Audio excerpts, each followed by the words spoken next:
Hello, I'm Dawn Overfield, and we have Tehani Farr with us today. Tehani is this year's winner of the Chesley Award for Best Monochrome Work, unpublished. Congratulations on your win. Thank you.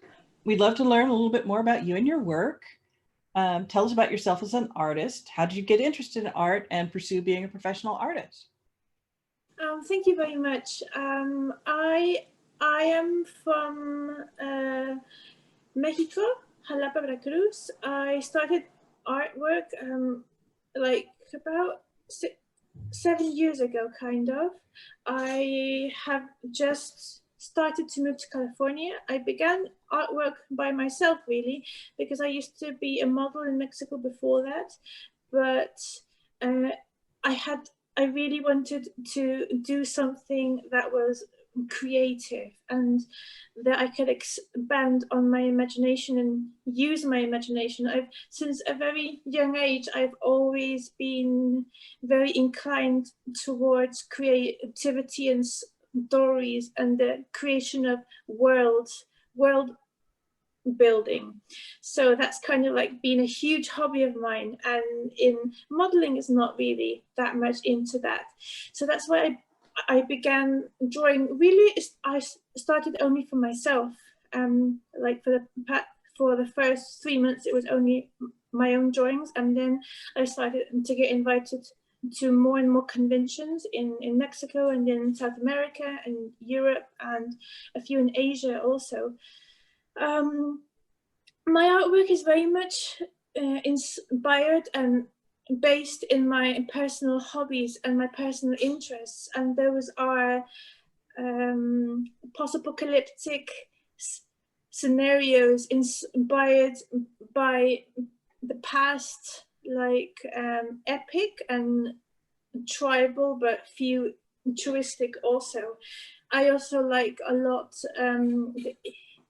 the imagination in creating futuristic religions based on robots or androids or gods from other dimensions, kind of like dark art. I really enjoy that.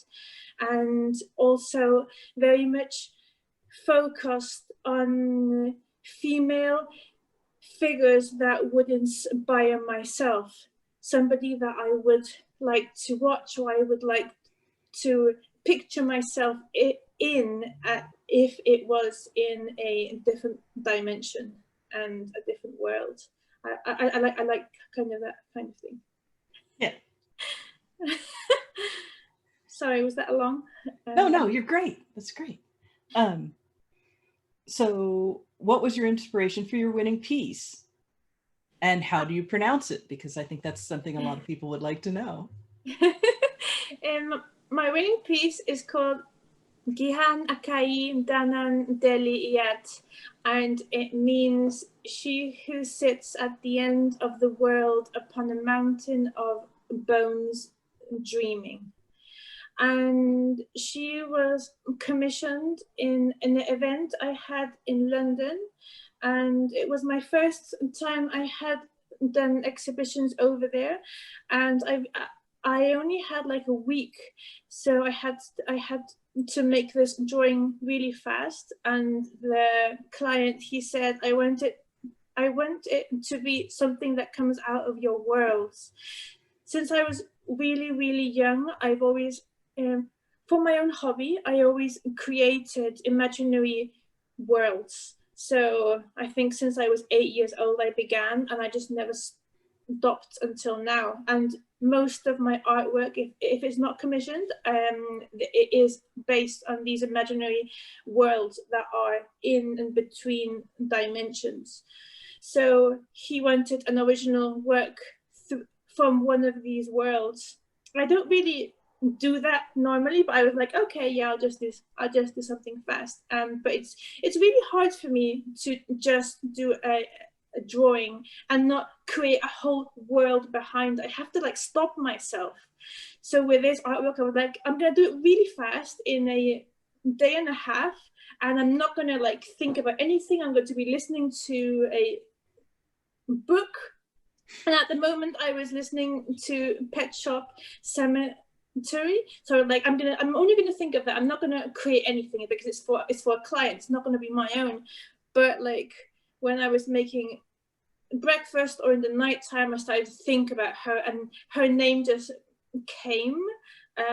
So well, I had the name, and then I started to imagine like where she was and why she was this deity. So it all just started to fit into place, and I ended up by creating a whole scenery and a character in one of my lands that's a few thousand years on from now, maybe 10,000 years on from now, and it's a wasteland, a complete nuclear wasteland where there's nothing in the world anymore. So I imagined what would happen with the gods when there's nothing, and I imagined that they'd be just there waiting for the next cycle to come, and gods need people to believe in them, and God needs sacrifices, so they'd be like ravenous, hungry, just waiting for the next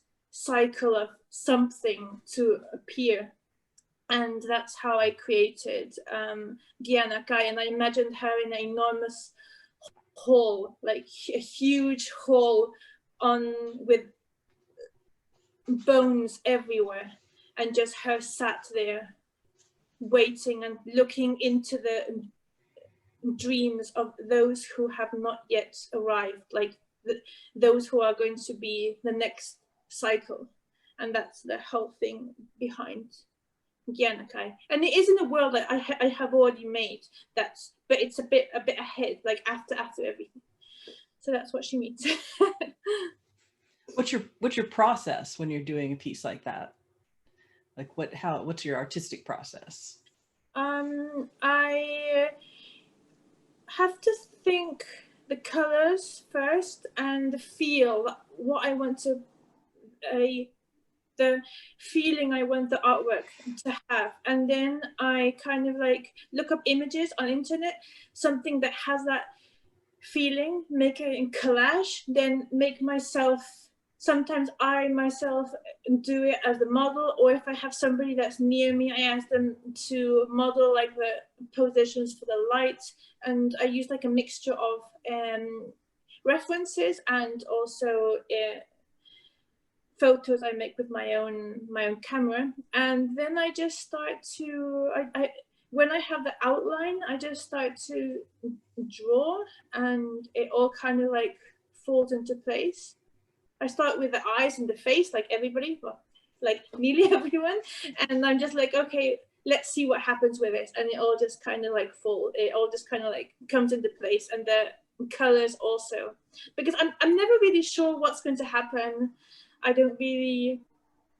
haven't really got it planned out when it's for me. When it's for a client, I have to have it planned out, so they have to know what it's going to look like. So I do like a color scan on my iPad, and I send that, and it has got like an idea. But when I work for myself, I just kind of like start in a corner and see what happens.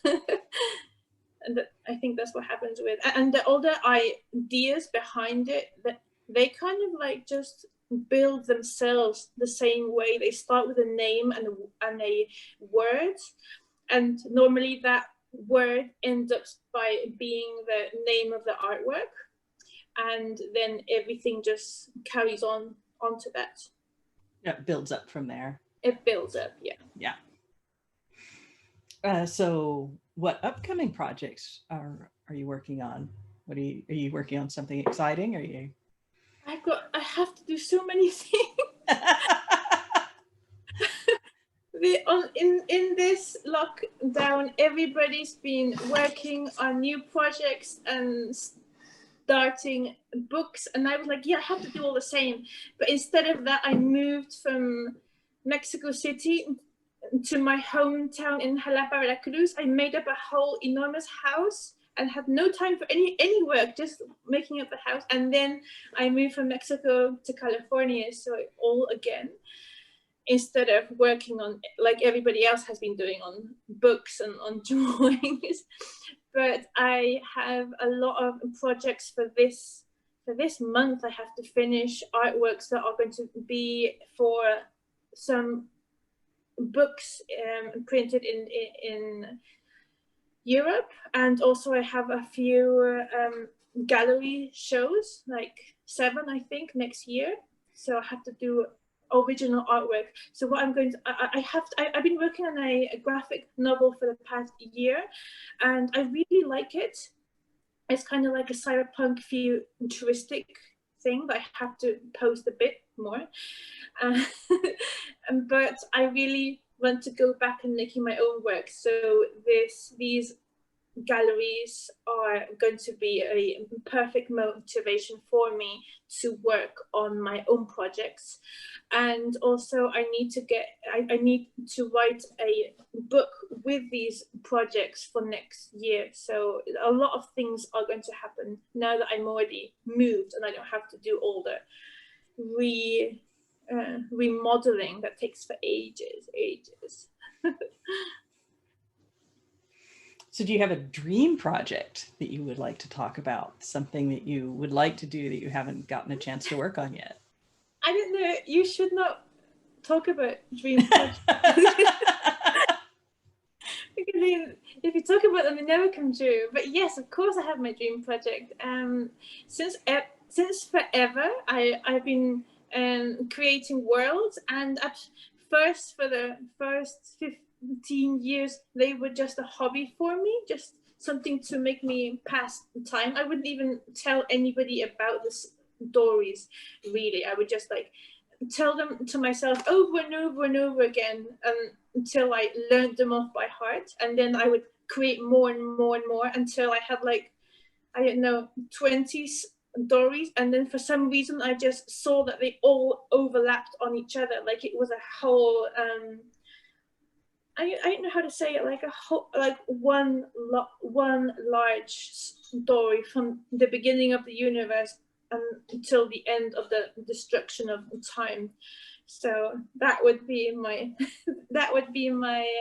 dream work. My dream project would be beginning to work on this. I don't know if it would be a graphic novel. I think it would be more like novels, because they are large stories, and I have been working on them for like ever. So it's a lot of work, but at least I have to start one by one, and that's why I want to start next year with the galleries and at least the images of each of these stories.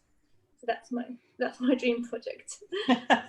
Well, every epic journey starts with a single step, so you gotta start with the beginning. I have to make myself, yes, because I'm scared of them. I'm like, no, nobody's going to like them. But even if I have to write them for myself only or under another name, I'll probably do that. I think things are best when you do them for yourself, and then other people will like them. Yeah. Just for myself. I think that's what I'm going to end up by doing. I've already started a few, but I wanted to get all the moving over with, because that was like hell.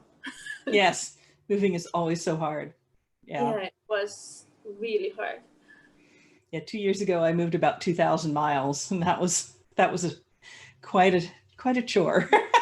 2,000 is like that's a long way. That's like from one side of the country to another. Halfway across. Yeah, that's a long way. Yeah. I kind of like did the same in Mexico. I moved from my apartment back to my mom's house, but at the same time as that, I was like remodeling the whole house, and we've been remodeling for the past more than a year and a half now, because it was like abandoned for a long time. So that I put like so much energy into that, and then I moved from Mexico also here. So I had to start new everything again, because I didn't have anything here. Well, but now you're settled in, and you can get back to doing what you do so well. Well, again, congratulations on your win, and it's been a pleasure talking to you. And I really appreciate you taking the time to talk to us today. I appreciate it a lot also. Thank you very much.